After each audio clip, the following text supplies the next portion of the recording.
레위기 강해를 계속하겠습니다. 오늘 본문은 레위기 18장, 19장 그리고 20장 말씀입니다. 전체입니다. 주제는 새 사람, 새 질서. 어떤 사람이 프랑스 국적을 취득하게 되었습니다.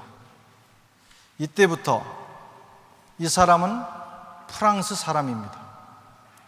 프랑스 사람이 되면 프랑스 국민으로서의 모든 권리와 특권을 부여받게 될 뿐만 아니라 동시에 그가 국민으로서 짊어져야 되는 책임과 의무도 부여받게 되는 것입니다. 이스라엘 백성들이 하나님의 특별한 은혜로 이집트 땅에서 구원을 받아 하나님의 자녀가 되었습니다. 이때부터 이들은 파라오의 백성이 아닙니다. 하나님의 백성입니다. 이때부터 이 사람들은 하나님 나라의 모든 권리와 축복을 누릴 뿐만 아니라 이제는 하나님 나라의 백성으로서 짊어져야 되는 책임과 의무도 감당해야 되고, 그리고 새로운 질서에 적응하는 일을 해야 되는 것입니다. 저와 여러분은 예수 그리스도의 십자가의 복음을 통해서 마귀의 자녀에서 하나님의 자녀가 되었습니다. 세상 백성에서 하나님 나라의 백성으로 옮겨졌습니다. 우리는 하나님의 자녀로서의 특권을 부여받았습니다. 그분을 아바 아버지라고 부를 수 있을 뿐만 아니라 하나님 나라의 상속자, 하나님 나라를 물려받을 수 있는 상속자가 되었습니다. 뿐만 아니라 우리는 동시에 그 나라의 의무를 감당해야 돼요. 그리고 하나님 나라의 질서, 하나님 나라의 새로운 질서를 배우고 거기에 적응하는 일을 해야 하는 것입니다. 오늘 본문이 바로 그런 말씀이에요. 16장, 17장에서 피의 복음을 말씀하셨어요. 어린 양의 피로, 하나님의 어린 양 예수 그리스도의 피로 이스라엘 백성들이 구원받고 우리가 구원받아 새로운 나라의 백성이 되었습니다. 그렇다면 우리는 어떻게 살아야 할 것인가? 새 사람이 되었으면, 새 나라의 백성이 되었으면 어떻게 살아야 할 것인가? 새로운 질서, 새로운 문화, 새로운 삶의 방식을 하나님께서 우리에게 제시해 주고 계신 것이죠. 먼저 주님은 이스라엘 백성들을 향하여 이집트의 풍속을 떠나고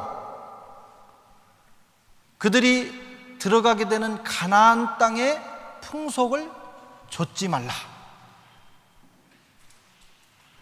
그들이 떠난 이집트의 풍속을 과감하게 떠나고 그들이 들어가서 살게 될 가나안 땅의 풍속을 따르지 말라고 오늘 말씀을 하고 있습니다.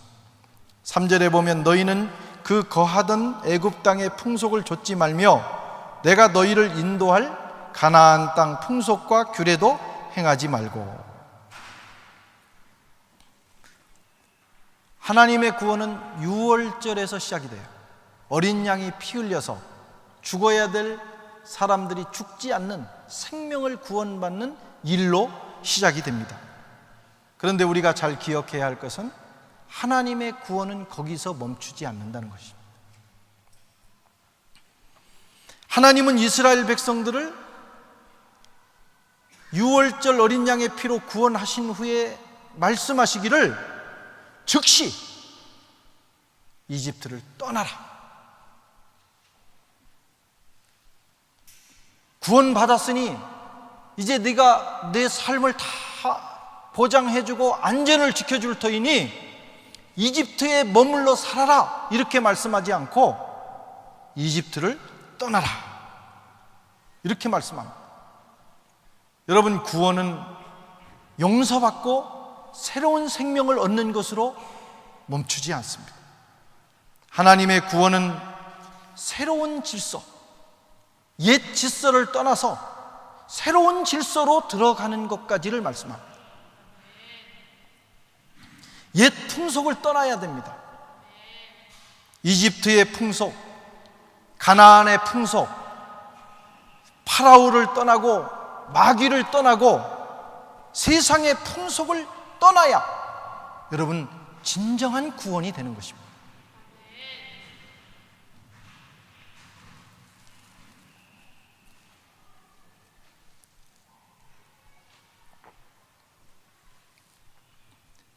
우리는 하나님 나라의 질서에 순응해야 합니다. 배워야 합니다. 프랑스 사람이 됐으면 프랑스 사람의 문화를 배우고 역사를 배우고 삶의 방식을 배워야 하는 것처럼, 한국 사람이 됐으면 그렇게 살아야 하는 것처럼, 하나님 나라의 백성이 됐으면 버릴 것은 버리고 새롭게 배우고 따라야 될 것을 취해야 하는 것이죠. 에베소서 2장 1절에 보면 너희가 허물과 죄로 죽었던 너희를 살리셨도다. 그때에 너희가 그 가운데서 행하여 이 세상 풍속을 좇고 공중 권세 잡은 자를 따랐으니 곧 지금 불순종의 아들들 가운데 역사하는 영이라.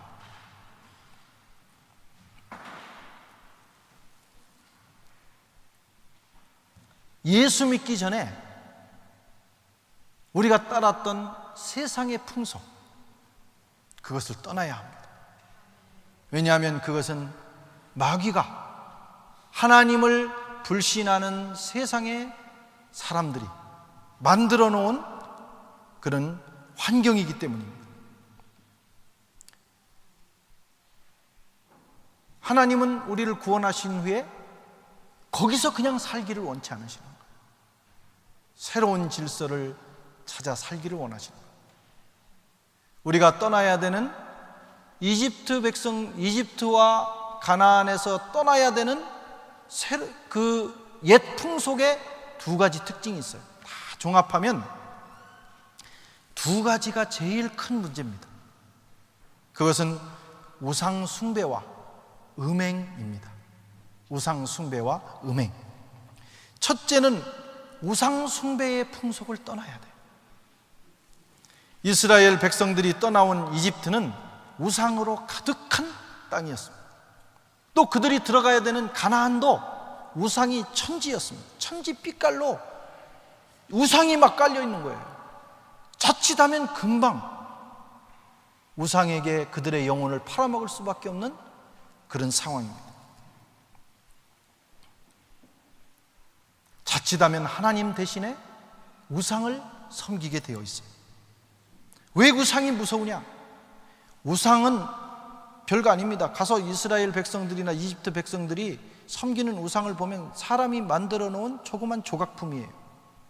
그런데 하나님은 그것을 아주 너무 싫어하시고 진저리를 내십니다. 왜 그런 줄 아세요? 그 우상 뒤에 타락한 천사 루시퍼가 또아리를 틀고, 뱀처럼 또아리를 틀고 뒤에서 조종하면서 경배를 받기 때문에, 그래서 우상을 숭배하지 말라는 거예요. 우상 숭배는 대단히 무서운 범죄 행위입니다. 그들이 떠나야 될 우상이 몇 가지가 있었어요. 첫째는 바로 숭배를 떠나라는 것입니다. 이집트에서는 바로가 신의 대리자입니다. 왕일 뿐만 아니라 신을 대리하는 자고, 더 나아가서는 그가 바로 신입니다. 이것은 권력 숭배의 상징입니다. 어느 시대나 권력은 신적인 자리를 차지합니다. 모든 사람들이, 대부분의 사람들이 권력 앞에서는 꼼짝을 못합니다. 권력을 숭배하고 권력을 지나치게 존경하고 권력을 지나치게 탐합니다. 권력이 신의 자리에 올라간 것이죠. 권력 앞에 머리를 숙이고 경배하며 권력을 위해서는 자기들이 믿는 하나님조차도 저버리는 것이 이 권력의 매력입니다. 권력이 던져주는 것을 먹습니다. 권력의 혜택을 조금이라도 더 받을까 하여 권력에 매달립니다. 하나님의 백성은 바로 숭배를 하면 안 돼요. 권력을 숭배하면 안 됩니다. 우리의 생사복을 주장하시는 분은 하나님이시기 때문입니다.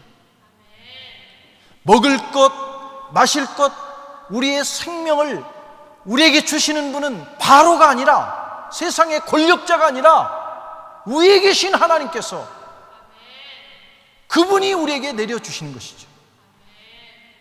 그들은 우리를 속일 뿐입니다. 내가 너희들의 안녕을 책임져 준다고, 내가 주는 것을 너희가 먹고 산다고. 모든 세상의 왕들은 우리를 속여요. 지금도 속이고 있습니다. 조금만 힘이 있으면 사람들은 그 자리에 갑니다. 그러나 무엇을 마실까, 무엇을 먹을까, 무엇을 입을까, 인생에 필요한 의식주를 제공해 주시는 분은 하나님이십니다. 이 모든 것을 더하시리라. 만나를 내려주시고 메추라기를 내려주시는 분은 하나님이시라, 이런 말씀. 여러분과 저의 앞으로의 인생을 책임져 주시는 분, 그분은 하나님이십니다. 세상에 권력이나 힘 있는 자가 우리를 돕지 않습니다. 권력 숭배에 빠지지 말라고 말씀합니다. 크리스찬은 권력을 숭배해서는 안 돼요. 오직 하나님만이 우리의 경배의 대상입니다. 그분만이 참된 공급자예요. 두 번째 떠나야 될 우상은 바알과 아세라였어요. 바알과 아세라. 이 우상은 가나안의 우상인데, 가나안 백성들은 그야말로 젖과 꿀이 흐르는 그 땅의 백성들입니다. 이스라엘 백성들이 거기에 들어가요. 그래서 그들이 누리던 젖과 꿀이 흐르던 그 풍요를 축복으로 받게 됩니다. 그런데 사람은 욕심이 잉태해서 죄를 낳습니다. 욕심이 한이 없어요. 하나를 가진 사람은 두 개를 갖기를 원하는 거예요. 여러분, 차라리 가난한 사람은 욕심이 없어요.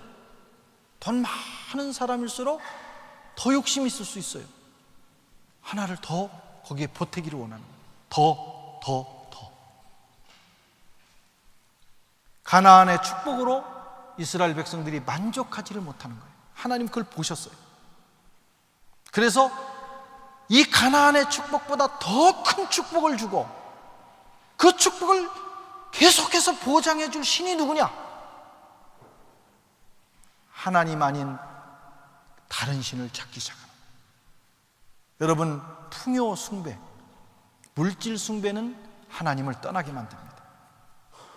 그래서 그것을 보장해 준다고 약속하는, 거짓 약속하는 바알과 아세라를 숭배하게 되는 것입니다.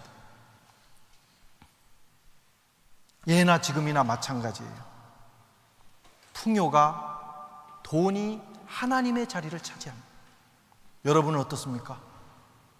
여러분, 하나님이 더 중요합니까? 돈이 더 중요합니까? 물론 하나님 중요하죠. 그렇게 말하고 싶겠죠.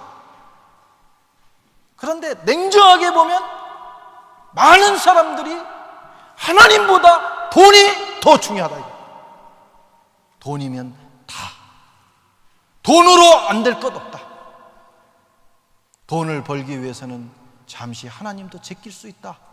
많은 사람들이 그렇게 생각합니다.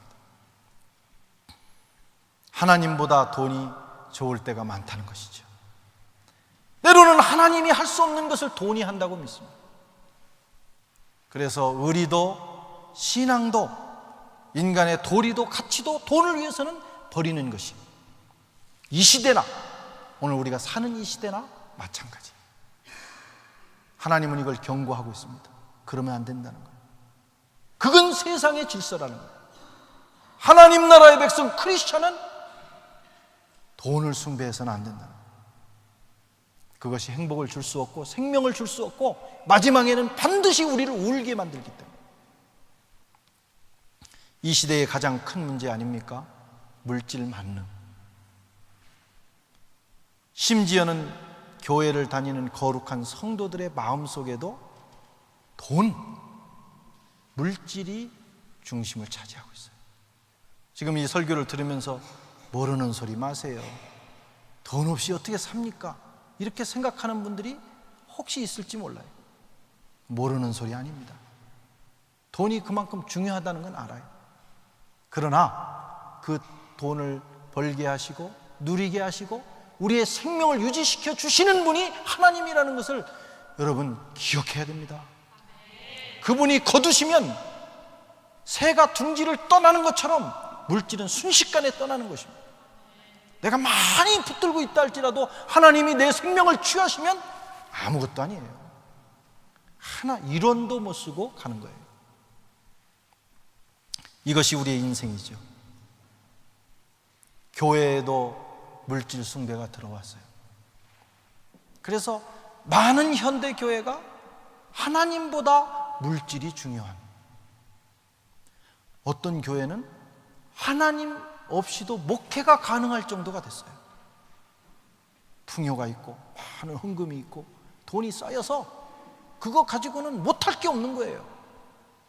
하나님 없이도 교회가 유지되고, 여러분 하나님 없이도 목회가 되고, 하나님 없이도 여러분 인생이 된다면 그건 저주입니다. 썩는 거예요.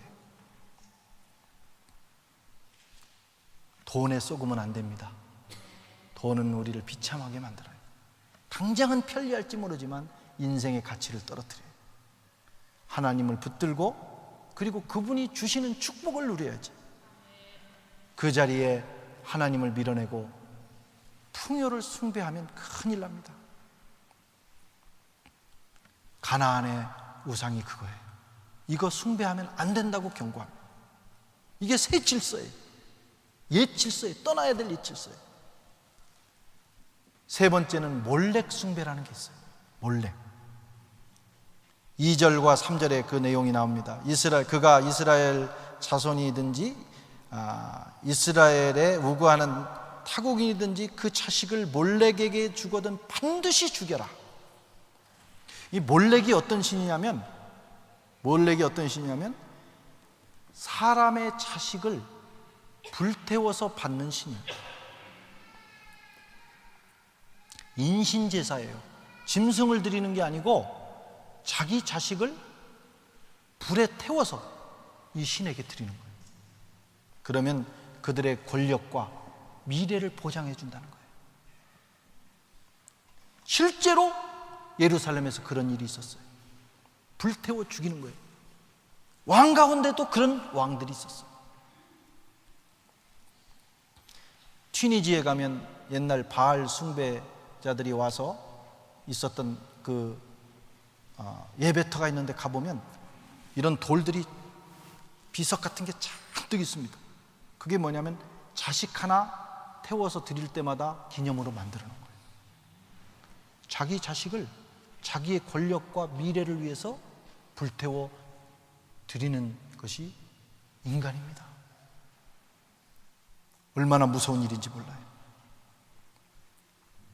물론 오늘날은 인신제사가 거의 없다고 봐야 돼요. 몰라요. 어디에 있는 또 그런 게 있는지 모르겠어요. 그런데 변형된 몰렉 숭배가 있어요. 그것은 뭐냐면 부모의 꿈과 부모의 자존심을 위해서, 자기가 못다 이룬 꿈을 위해서 자식을 희생시키는 겁니다. 이것도 또 하나의 몰렉 숭배예요. 그래서 얼마나 많은 자식들이 부모의 욕망에 희생돼서 불행하게 자기 인생을 사는지 모릅니다. 하나님이 우리 자식들에게 각자에게 주신 각각의 놀라운 인생이 있는데 그 인생을 살지 못하도록 강요하고 또 그렇게 살지 못하면, 그 부모의 뜻대로 살지 못하면 얻어맞고, 그래서 마음에 병들고 상처가 있고, 때로는 자기 생명을 끊기도 하고, 이것이 현대판 몰렉 숭배입니다. 겉으로는 자식을 위한다고 하지만 실제는 부모 자신을 위하는 경우가 많아요. 우리는 이것을 회개해야 합니다. 그리고 앞으로는 그런 일들이 없도록 해야 되는 것이죠. 하나님께서는 이런 우상 숭배를 떠나라고 말씀합니다. 권력 숭배, 물질 숭배, 그리고 몰렉 숭배를 떠나야 됩니다. 그리고 두 번째 떠나야 될 것은, 우상 숭배 다음에 떠나야 될 것은 음행입니다. 음행의 풍속.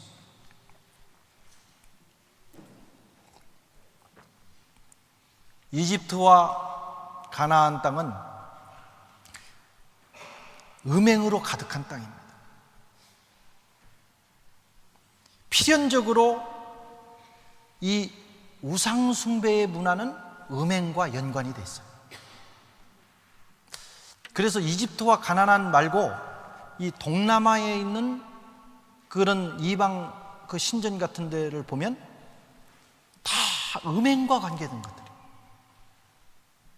아주 문란하기 그지없어요. 성적으로 타락한 것이 이방 종교입니다.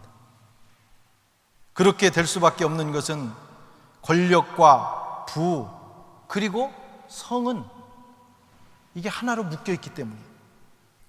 가령 이집트에서는 태양을 숭배하고 또 풍뎅이를 숭배한답니다. 풍뎅이 알아요? 뭐 하여튼 그 시덥지도 않은 뭐 하나 있어요. 근데 그걸 숭배하는 거예요. 또 코브라를 숭배합니다. 그래서 이집트 파라오의 머리에는 코브라가 이렇게 한 마리가 있어요. 태양과 풍뎅이와 코브라의 상징이 뭐냐면 생산입니다. 태양도 생산한다. 태양이 비추면 만물이 살아난다. 풍뎅이와 코브라는 교미를 오래 한답니다. 그래서 이 생산력이 뛰어난 거예요. 성적이라는 거예요. 그래서 그게 권력이고 그게 종교가 되는 것입니다. 성적 능력, 권력, 재력은 하나로 통합니다. 그래서 돈과 섹스, 권력은 하나로 묶여지는 거예요. 돈 많이 벌면 권력을 갖고 싶고, 권력의 자리에 가면 성적으로 즐기고 싶은 거예요. 그래서 돈이 많거나 권력의 자리에 가면 성적으로 타락하는 경우가 대단히 많은 것입니다.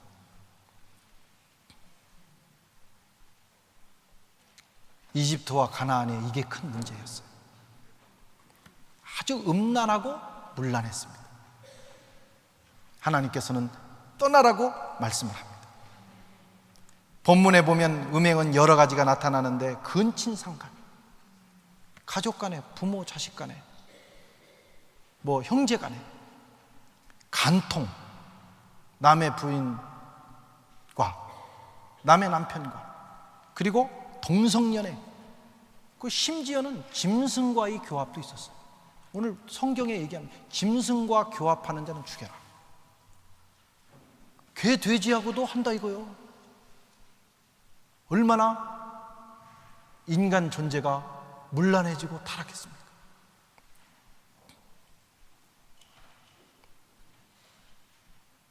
오늘날도 마찬가지입니다.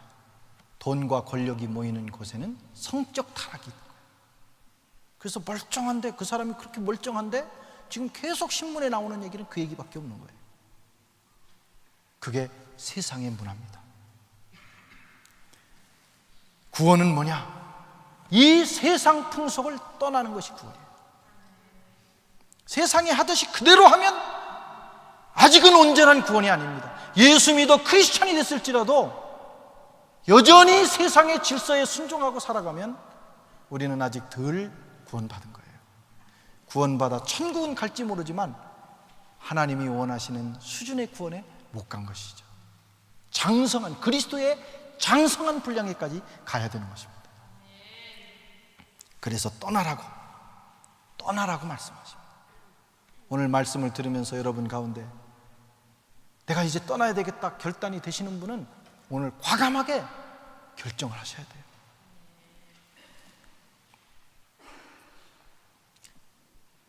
우상숭배와 음행은 땅을 더럽힌다고 말씀합니다. 24절 25절 말씀 같이 한번 읽어보겠습니다. 시작. 너희는 이 모든 일로 스스로 더럽히지 말라. 내가 너희의 앞에서 쫓아내는 족속들이 이 모든 일로 인하여 더러워졌고 그 땅도 더러워졌으므로 내가 그 악을 인하여 벌하지도 그 땅도 스스로 그 거민을 토하여 내리라. 아멘. 여기 보세요. 우상숭배와 음행이 뭘 더럽히냐면 사람도 더럽히지만 땅도 더럽혀요. 땅. 그래서 그 나라를 더럽히고 그 지역을 더럽힙니다. 그럼 어떤 결과가 오느냐? 땅이 그 사람들을 거부하는 거예요. 땅이 토해내는 거예요. 땅이 저주와 엉겅퀴를 내는 거예요. 땅은 우리의 삶의 터전입니다. 하나님은 이 땅을 통해서 우리가 먹고 살고 인생을 누리도록 하셨는데 그렇게 살아가면 땅이 우리를 거부하는 거예요. 심어도 나지 않는 거예요. 났는데 열심히 노력했는데 열매가 없는 거예요. 그리고 우리를 살지 못하도록 내모는 것입니다. 땅이 우리에게 반항합니다. 얼마나 고달픈 인생이 되는지 몰라요.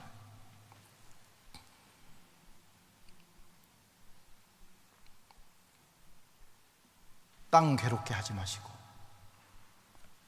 우리가 하나님 나라의 질서대로 살아가실 수 있기를 바랍니다. 오늘날 우리 그리스도인들이 그렇게 살지 못하는 경우가 너무나 많습니다. 그래서 땅도 괴롭고 같이 사는 이방 예수 안 믿는 분들이 우리 때문에 얼마나 괴로운지 몰라요. 예수 믿는 사람 때문에 엄청 괴로워합니다. 힘들어하고. 우상숭배와 음행을 떠나지 않으면 결국은 망합니다. 인생도 망하고 역사도 망하고 가정도 망합니다. 꼬이고 기근이 오고 지진이 오고 하는 일마다 되지 않아요. 왜냐하면 그게 세상이니까. 처음에는 웃는 것 같지만 마지막에는 반드시 울게 돼 있어요. 회개해야 합니다. 그리고 하나님 앞에 늘 바로 서야 돼요. 거룩함을 좇아서 살아야 돼요. 내가 거룩하니 너희도 거룩해라. 하나님과 코드가 맞아야 돼요. 코드가 맞아야 하나님의 은혜가 우리에게 오는 거예요. 하나님의 축복이 우리에게 오는 거예요.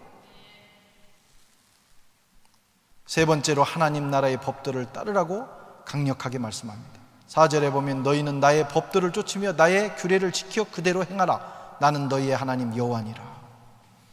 새 사람은 새 질서를 따라야 돼요.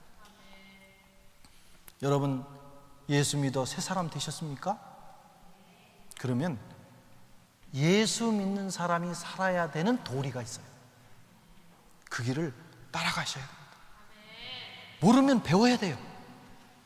안 배우는 분들이 있어요. 제자훈련, 사역훈련 이런 거 다 배우는 거예요. 안 배우고 어떻게 잘 살려고 하는지 몰라. 세상은 잘 살지 모르지만 그리스도인의 삶은 배워야 잘 삽니다. 안 배우는데 성경도 안 읽고 안 배우는데 어떻게 잘 살겠어요? 그냥 나름대로 사는 거예요. 나름대로 하나님이 원하시는 질서대로 못 삽니다. 그러니까 예수 믿기 전이나 믿은 후나 처음에 잠깐 기쁘다가 마는 거예요. 은혜는 하나님의 은혜는 끊임없이 우리에게 내려옵니다. 그걸 누려야 돼요. 어떻게? 그분의 질서를 따라 배워가면 되는 것입니다.